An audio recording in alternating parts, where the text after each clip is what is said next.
Hello everyone and welcome to another top 5 records video. And today I'm going to be talking about one of the greatest records in hard rock, metal, how will you call it? AC/DC's Back in Black. Now, a while ago I made a video about the top 25 albums mastered by Robert, also known as Bob Ludwig. And you can recognize a lot of his pressings, not all though, but a lot of his pressings by RL in the Dead Wax, with the big Led Zeppelin 2 being a holy grail for a lot of collectors. In that video, you can watch it just here above. In that video, there was one. There were a lot of records missing, of course, but there was one record from which I got a lot of people saying, "You gotta give that one a shot. You got to talk about that, and it should belong in the video." And they said it's the AC/DC Back in Black. Now, honestly, I love this album. But before I made that video, I had read comments from users on the Steve Hoffman forum and elsewhere on the internet that indeed the Bob Ludwig pressing of Back in Black would be a very good listening. But I already had a first German pressing here, a first German pressing in a pretty good state. I didn't even pay a lot of money for it. I believe $10. And I thought, yeah, okay. I'm happy with my Back in Black German pressing. Actually, I gave it another spin, listening to it, and this, the first German pressing, is really a very good mastered record. Easily recognizable. It's made for the European market. In the Dead Wax, you can find, it's almost this, the label looks a lot like the American one, but it has made in Germany here in a Dead Wax, so definitely easy recognizable. And I thought for $10 I just have a gorgeous sounding version, and it has detail. It is of a stunning quality. I thought, yeah, the Bob Ludwig may also sound good, but this is just a great master. It's just a really good mix. It's just a really good master. Nevertheless, after all the comments about the Bob Ludwig video I had, I thought I'll go for a hunt, and it wasn't easy because when I started collecting, I found Back in Black very often in the shelves, and I could easily buy one for $10. This time, I could almost find no Back in Blacks. I went to New York. I searched all the record stores that I could find in Manhattan. Manhattan is not a very good place to go for record hunting. Not a lot of stores, very expensive, and once in every while you might find a good store. Actually, I just found one good store in Manhattan. But then again, Brooklyn. Loads of opportunities for good American pressings in Brooklyn. And I found a bunch of incredible records that I could never find in Europe. But not a single Back in Black. Though online people were talking about, yeah, it's easy to find. Nothing. I kept looking. I looked all over certain cities. I never found a US Back in Black with RL Masterdisk in the Dead Wax.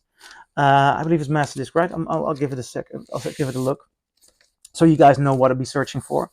And just because of the, I was looking for that just because of the response, and everybody was talking about it, and I thought, I'll buy it just to prove how good the German pressing is.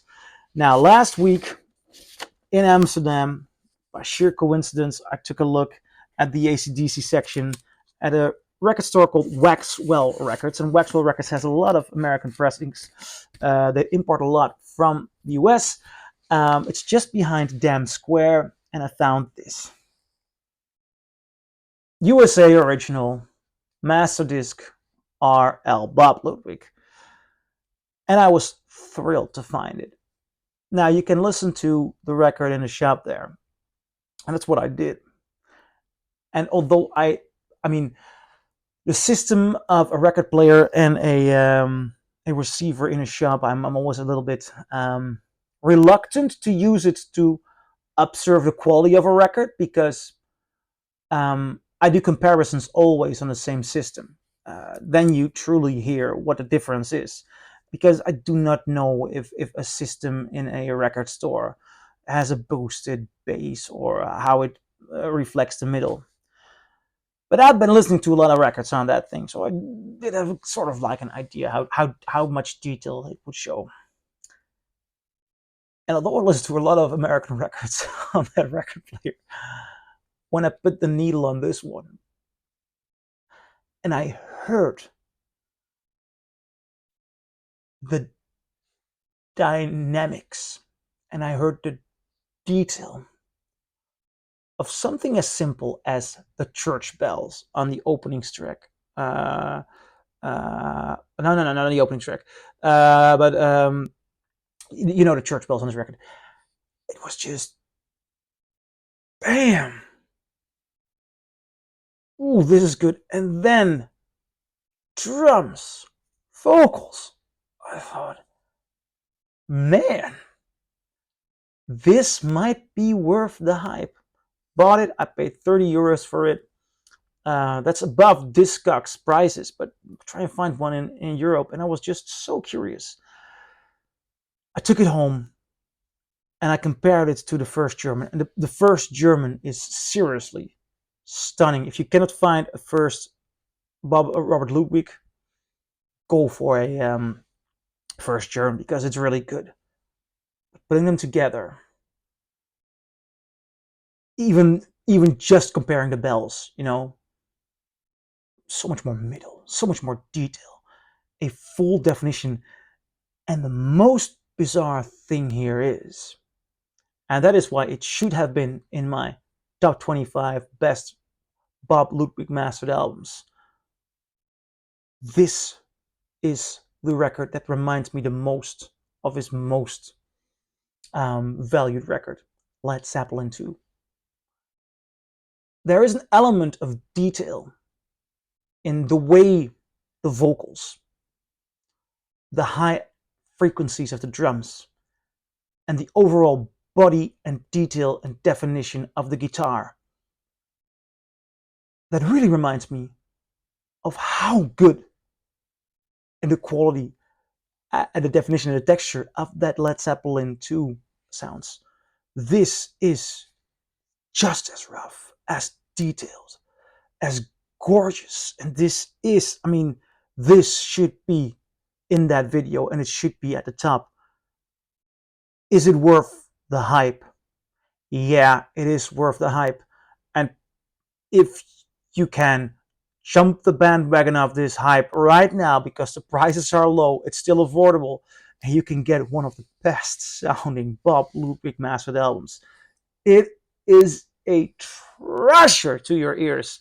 And it's not just a treasure sound quality wise, it's also one of the best, most unique, gorgeous moments in the world of hard rock metal. It's one of the best AC/DC albums, and it sounds stunning, just stunning.